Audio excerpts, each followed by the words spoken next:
Hey, it's Ben Wise from ZOAR Fitness, and today I'm going to be talking about the single arm kettlebell snatch. So I'm going to demo a couple and then we'll talk about it.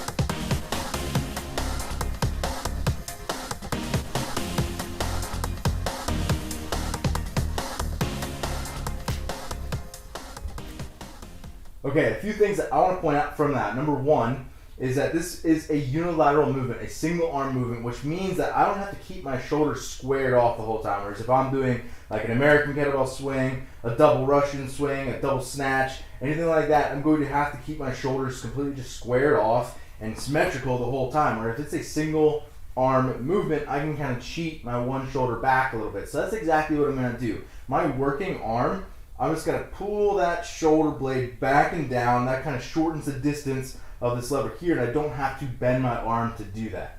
So rather than kind of blowing up my biceps as I'm pulling, I can just kind of tuck that shoulder back just a little bit, maybe cheat that shoulder back just a hair, and that allows for a little bit more of a vertical line of action with that kettlebell, which is ultimately going to be more efficient if we're doing this over multiple reps.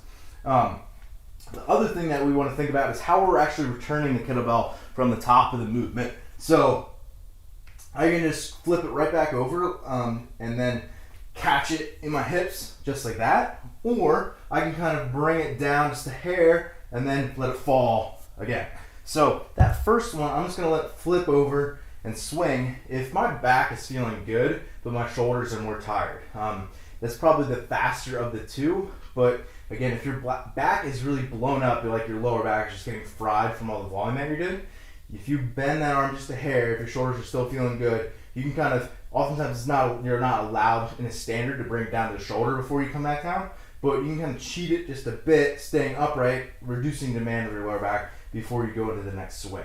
So that's something else for you to play around with. And the last thing that honestly most people struggle with is the turnover at the top. And the thing that people have is that there's this really slow turnover where it comes up and all this goes really high and then it slams on the back of your wrist, and people get all this bruising on the back of the wrist because the whole system goes up and over. And people think, man, if I take my time, it's not going to hurt it as much when it hits it and kind of slams. It's not going to do that as much if I take my time. And that's exactly the opposite of what is true. So what you want to do is turn over really quickly and kind of punch through. And what that does is, instead of having that kettlebell swing around the top and hit, it turns in space really tightly and actually doesn't create near as much damage to the back of your wrist. So I'll demo just like two more where it's a really slow turn over at the top and that bangs my wrist really hard. Or I can punch through at the top and it's a really smooth transition. The last tip I'll give you, if you're getting a lot of grip stuff, like your hands are getting really shredded because that kettlebell has to rotate your hands because the handle itself doesn't rotate, I often just wear grips. I've been doing this in my gymnastics grips. That's kind of the last tip I'll give, is if you use those, it'll definitely reduce the wear and tear on your hands themselves. And then I also tend to put a double thick sweatband underneath those. It's just a little bit of cushion, protection from all that kind of abrasion that you're gonna get. And then the other thing that does is it goes right under the cuff of my gymnastics grips, so that as I'm kind of rotating around, I don't get any irritation there. It also prevents sweat from going down. So just kind of some stuff, tips and tricks that I've learned over my time doing these. But yeah, let me know if you got any questions. It's definitely a difficult movement, and the double arm version only gets tougher. So definitely practice this, take your time, but please let me know if you got any questions.